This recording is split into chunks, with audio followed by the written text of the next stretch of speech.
Listen, I know you're busy. You stop it. I wanted to make a bit of a precursor to this video. There's been a lot of changes in my life and in this forever world as well over the past few months that I will be going over here in a minute. This video is going to be a little bit random. There's going to be little things kind of talked about throughout. Something that I've wanted to do for quite some time now is make some outlines, guides, or rules for my world.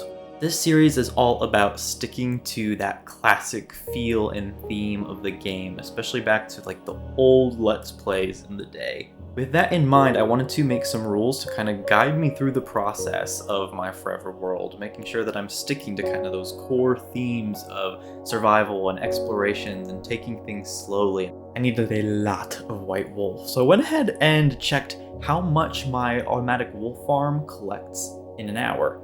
And I actually timed it for 24 hours so I could get a better estimate. I ended up with just about 3.5 double chests of wool by the end of the 24 hours, meaning my wool farm makes approximately 1,000 wool per hour, which is quite good. At least on my terms. There are probably farms that do it a lot better, but that's not what this series is about. I had a lot of fun building these map arts. I mean, it took a long time, but I've never done this before, and it was cool to explore this new aspect of Minecraft for me. I don't have a super great place to put these rules right now, but eventually I'd like to put them in some sort of hall or exhibit and have a written book talking about a little bit more in depth of what each rule means. Also, since my last video, the Happy Ghast update has come out. I still don't love the name. Happy Ghast just sounds silly to me, but the mechanics are very cool. I wanted to go into the Nether and get myself Happy Ghast, but I got a little bit more than I bargained for. I traveled through the Nether and eventually located my first Happy Ghast using the spyglass. I saw it from a distance. To my surprise, there was another Happy Ghast, like 10 blocks away from the other one, so I decided they were twins. I named one of them Barry with an A and one of them Barry with an E, because they're twins and the names have to match. Against my better judgment, I put my darling baby twins in what I refer to as the Withered Sea. This is where this wither has caused me so much havoc. It's just roaming about there in the ocean and I can't kill it. I've tried. Go back and watch some of those episodes. It's terrible. Anyway, Withered Sea. I put my darling babies in there and they started to grow. And they grew up. And it was fine.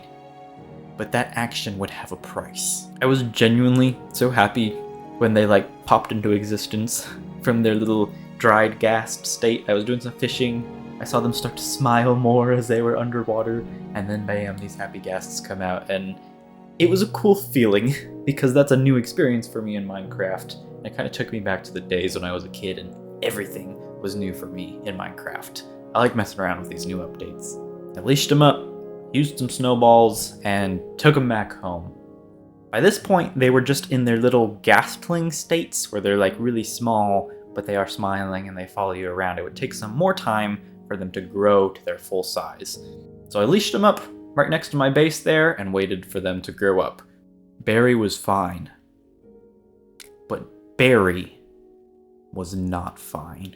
Literally, as I was coming down from my tree base, which is falling into some water, I landed on top of the newly grown Happy Ghast, who was suffocating in the tree, and I stood on his back as he suffocated to death. It was gruesome, it was horrible, and I believe the Wither Sea is to blame.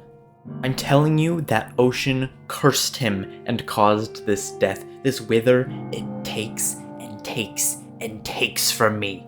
I was devastated after this happened, but after a while, I decided to make the best of this situation, and Barry helped me to move a villager to be a cartographer for our waypoint tower, and we did a little bit of mapping and exploration both on the Happy Ghast and on horseback.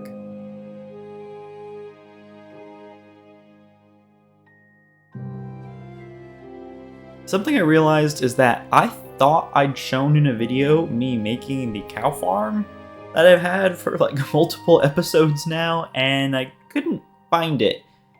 So here's here's the footage of me building the cow farm that you might have been wondering about. As per one of my world rules, which is no full tutorials, that means that I can't just watch an entire redstone farm and build it block by block. I don't want to use these full-out building tutorials or full redstone machine tutorials or full automatic farm tutorials, because that takes away from my creativity. This is definitely better than going and having to harvest wheat and make bread every single time I want to chow down. Another kind of miscellaneous thing here, I decided I wanted to improve the pathway going from my little fishing hut down the hill from my base, all the way up to my base. It had just been little bits of path grass down, and it was very scattered and didn't look very good at all. I'm still not completely happy with it, but I do like making the staircase and making it into a bit of a cave area. I definitely want to expand on that. Comment of the day here from episode 17 is from Nova Nocturnus. I couldn't fit the whole comment in here, but I will read the whole thing. They said, "Glad I found your channel. I feel similarly about mods and add-ons. They can add a lot of features that are good for quality of life or ease of use, but vanilla has its own solutions and items that are made to function in the place of things like a minimap, etc. I also like your style of gameplay where you haven't rushed to get into Elytra. I've been playing that way too, and there's something so satisfying by using horses and boats and minecarts to get around, and using bundles rather than rushing to get ender chests or shulkers. I've personally been spending a lot of time near my spawn, and made my base there, so normal compasses are useful to get home if I'm lost. A lot of the unique items I've gotten have been from villager trading and the Wandering Trader. It's been really satisfying and interesting to play this way, I think. It was also really satisfying to happen upon a trial chamber on accident recently while caving, first time I've ever done that. It was so exciting." Thank you for your long comment, that, you know, this isn't the right style of playing. I had some people who were like, why are you telling people how to play, or what styles are best to play, like let people play how they want to. Totally agree. I'm saying, I think, you know, with YouTube and everything, with all the auto farms out there, with all the, you know, YouTuber challenges and everything, it can seem like everybody's trying to speed through the game. Everybody's going through their little 2-week Minecraft phase and they get bored of it, because they're not taking it slow. They're not going through the steps and really drawing out the gameplay and enjoying the base, enjoying vanilla Minecraft, enjoying what Minecraft is all about. And that's been my whole goal with this series. So thank you very much for your comment, Nova, and I totally agree. Anyway, I hope you all are doing well. It's good to make another video. Again, a lot of changes going on in my life lately. Things are starting to calm down now. So I hope to be making more videos here soon, but thank you very much for watching. I'll see you next time, and goodbye!